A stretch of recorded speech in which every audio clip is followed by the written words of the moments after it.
सवाल जवाब के सिलसिले को आइए हम शुरू करते हैं। पहला प्रश्न जो हम शामिल कर रहे हैं ये अजय कुमार साहब की तरफ से है। ये प्रश्न वाया मेल है। इन्होंने जाना चाहा है, इनको होम लोन की रिक्वायरमेंट है और जो इन्होंने डिटेल्स दी हैं उसके अकॉर्डिंगली इनकी सालाना आय 3 लाख है। इनको जो लोन की रिक्वायरमेंट है वो 15 लाख के लोन चाह रहे हैं।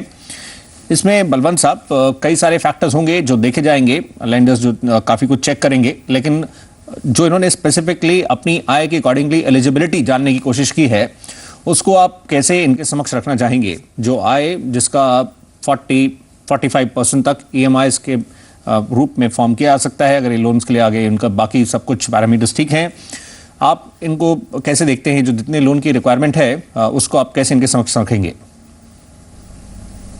देखिए सौरभ जी, ऐसा है जैसे आपने बताया कि जो आपकी इनकम है उसका 40-45% लेंडर प्रिज्यूम करते हैं कि आप वो लोन की सर्विसिंग कर सकते हो।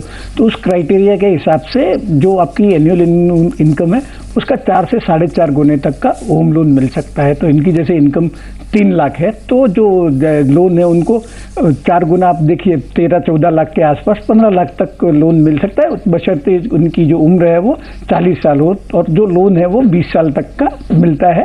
और जो रेट ऑफ इंटरेस्ट है वो 9.95 से लेके 10.25% तक है। इसके अलावा जो है कि जो प्रॉपर्टी की वैल्यू है उसके ऊपर भी लोन अमाउंट निर्भर करेगा। जैसे अगर आपका 20 लाख से कम का लोन है तो जो लेंडर है वो प्रॉपर्टी की 90% तक फाइनेंस करेगा, अदरवाइज जो फाइनेंस है वो 80% तक होगा। और इसके अलावा सौरभ जी ऐसा है कि जो RBI के अभी जो इंस्ट्रक्शन आए हैं उसके हिसाब से स्टैंप ड्यूटी और रजिस्ट्रेशन का जो कॉस्ट है वो कॉस्ट ऑफ प्रॉपर्टी में नहीं गिना जाएगा। तो उसका जो 100% फाइनेंसिंग है वो बोरोवर को करनी पड़ेगी जी।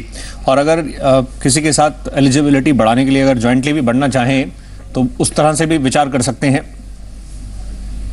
हाँ, सही बताया सौरभ जी। जैसे अगर आपकी जो इनकम है वो अगर सफिशिएंट नहीं है, आपको जितना लोन चाहिए, तो जो परमिसिबल बोरोवर्स है जैसे आपके स्पाउस है, आपके पेरेंट्स है, आपके बच्चे हैं, उनको आप को बोरोवर बना सकते हैं। तो आपकी जो ओवरऑल लोन एलिजिबिलिटी है वो बढ़ जाती है। और कुछ केसेज में ब्रदर्स को भी जैसे को बोरोवर परमिट करते हैं, पर सब लेंडर नॉर्मली ब्रदर और सिस्टर को कंसिडर नहीं करते हैं। पर जैसे बच्चे हैं, पेरेंट्स हैं और आपके जो स्पाउस है उनको ज्वाइन करने से आपकी एलिजिबिलिटी बढ़ जाती है।